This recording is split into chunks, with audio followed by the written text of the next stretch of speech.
Good morning, students. Myself, Dr. Bharat Singh Meena, assistant professor chemistry, government college Kota. आज हम quantum संख्याओं के बारे में अध्ययन करेंगे। क्वांटम संख्याएं किसे कहते हैं? ऊर्जा के उन क्वांटीकृत मानों को क्वांटम संख्याएं कहा जाता है जिनके आधार पर किसी इलेक्ट्रॉन विशेष की पहचान होती है। ये क्वांटम संख्याएं वो तीन चर या वेरिएबल्स हैं जिनकी आवश्यकता त्रिविमीय परमाणु कक्षकों के लिए होती है।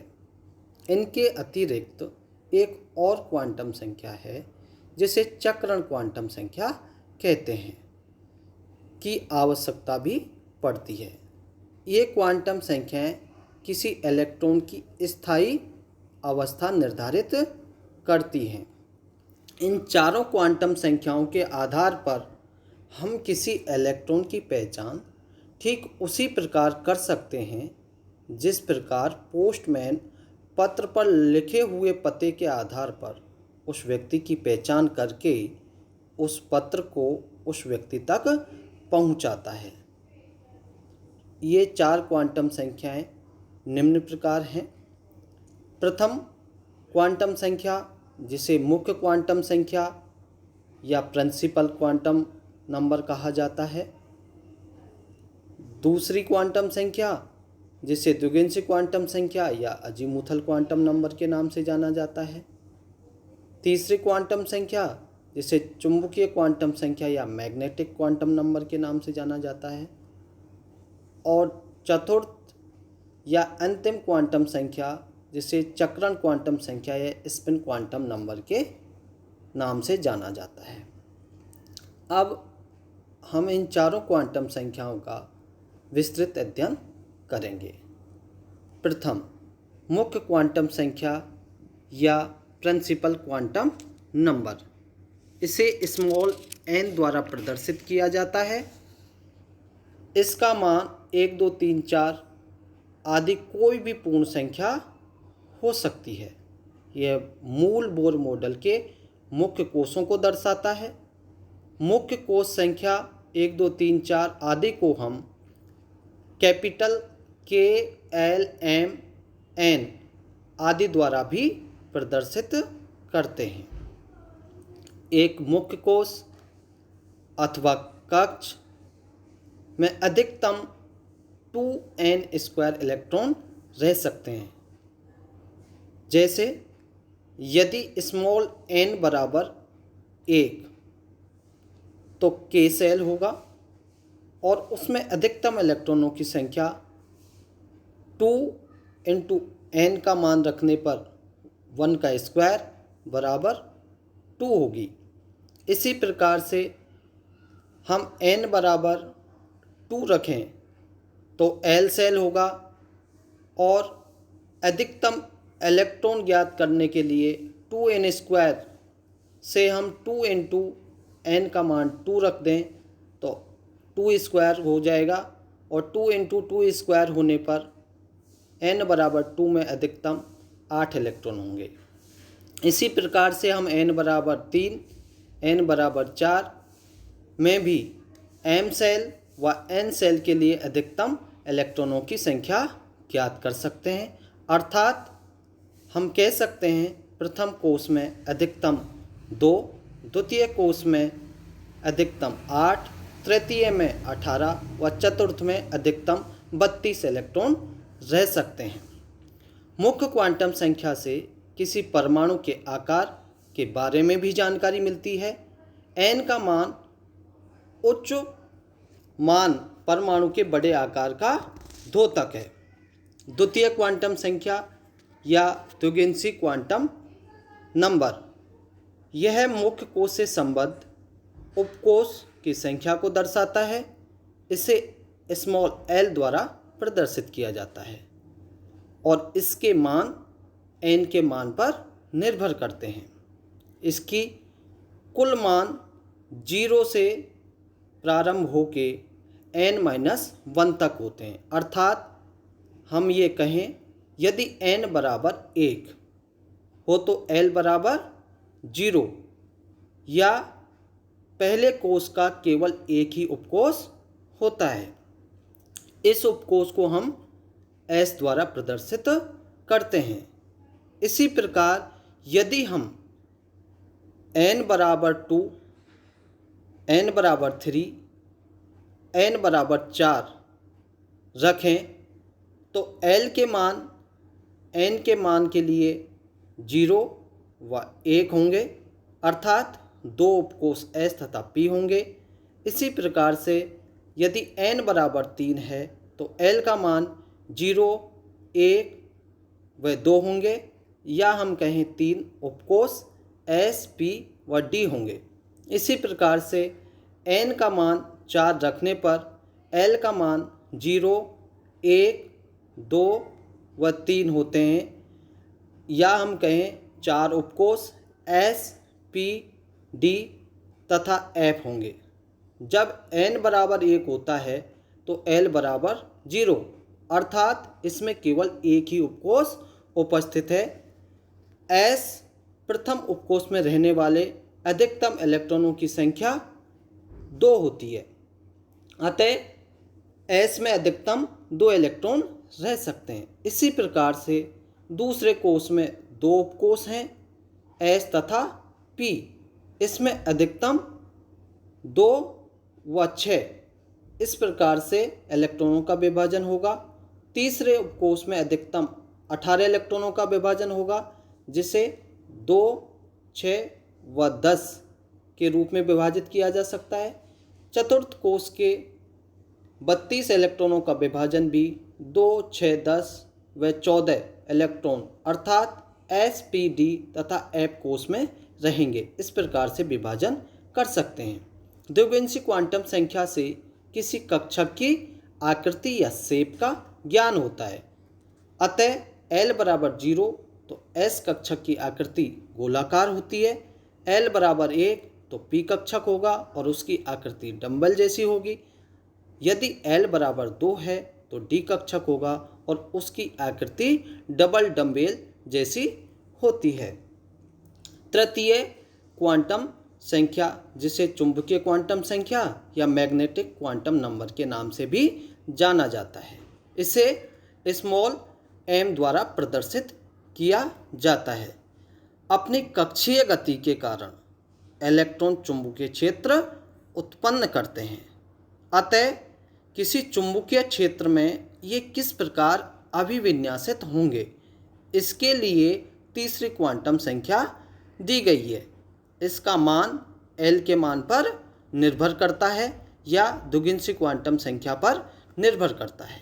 इसके कुल मान -L से +L तक होते हैं, जिसमें शून्य भी सम्मिलित होता है, अर्थात m के कुल मान 2L + 1 के बराबर होते हैं। उदाहरण के लिए यदि L बराबर 0 है अर्थात S उपकोष है, तो उसके लिए m का मान केवल 0 होगा और m का प्रत्येक मान एक कक्षक को दर्शाता है। अतः S उपकोष में केवल एक ही कक्षक होता है, जिसमें अधिकतम 2 इलेक्ट्रॉन रह सकते हैं। इसी प्रकार यदि L बराबर 1 हो तो P उपकोष में m के 3 मान होंगे, -1, 0, +1, अर्थात P उपकोष में 3 कक्षक होंगे जो तीनों निर्देशांकों की ओर अभिविन्यासित होते हैं। अतः इन तीनों कक्षकों को Px, Py व Pz कहा जाता है और P उपकोष के अधिकतम 6 इलेक्ट्रॉनों में से प्रत्येक कक्षक में 2-2 इलेक्ट्रॉन रह सकते हैं। इसी प्रकार यदि L का मान 2 हो तो D उपकोष होगा और m के कुल मान 5 होंगे, -2, -1, 0, +1 व +2, और इसी कारण D उपकोष के 5 कक्षक होते हैं, जिनमें से 3 निर्देशांकों के मध्य में अभिविन्यासित होते हैं, dx, y, dyz व dxz, तथा 2 कक्षक निर्देशांकों की ओर अभिविन्यासित होते हैं, जिन्हें dx² - y² व dz² के नाम से जाना जाता है। चूंकि डी उपकोष में रहने वाले इलेक्ट्रॉनों की अधिकतम संख्या का मान 10 होता है, अतः प्रत्येक डी कक्षक में रहने वाले इलेक्ट्रॉनों की अधिकतम संख्या 2 ही हुई।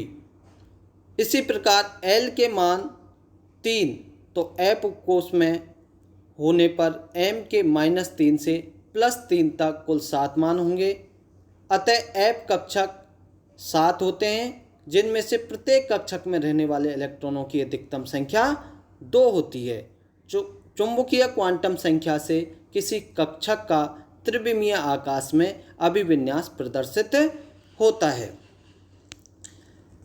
चक्रण या स्पिन क्वांटम नंबर, इसे स्मॉल s द्वारा प्रदर्शित किया जाता है। इलेक्ट्रॉन नाभिक के चारों ओर कक्षीय गति तो करते ही हैं, साथ ही अपने अक्ष पर भी चक्रण करते हैं। ठीक उसी प्रकार जिस प्रकार पृथ्वी सूर्य के चारों ओर कक्षीय गति के साथ साथ अपनी धुरी पर भी घूमती है। अपने अक्ष पर इलेक्ट्रॉन 2 ही प्रकार से चक्रण कर सकता है, दक्षिणावर्त क्लॉकवाइज और वामावर्त एंटी क्लॉकवाइज। एक कक्षक में अधिकतम 2 इलेक्ट्रॉन रह सकते हैं और चक्रण में रहने वाले 2 इलेक्ट्रॉन परस्पर विपरीत चक्रण वाले होते हैं। इन दोनों इलेक्ट्रॉनों की चक्रण गति से उत्पन्न चुंबकीय आघूर्ण के मान में इकाई का अंतर होता है। अतः स्पिन क्वांटम संख्या के लिए 2 ही मान संभव हैं, +1/2 व -1/2, और इन्हें तीरों के द्वारा, एक अपर की तरफ नोक वाला और एक डाउन की तरफ नोक वाला एरोज के द्वारा प्रदर्शित किया जाता है। स्पिन क्वांटम संख्या से किसी इलेक्ट्रॉन के चक्रण की दिशा का ज्ञान होता है। त्रिज्य या कोणीय तरंग फलन तथा प्रायिकता वितरण आरेख या वितरण चक्र। श्रोडिंगर तरंग समीकरण को ध्रुवीय निर्देशांकों में लिखने के पश्चात इसके हल से जो तरंग फलन प्राप्त होते हैं वह r, थीटा व फाई चरों का फलन होती है। श्रोडिंगर तरंग समीकरण 10 को 3 फलनों के गुणनफल के रूप में पृथक किया जा सकता है। साई बराबर psi bracket r, theta phi bracket बंद बराबर capital R bracket R bracket बंद माइनस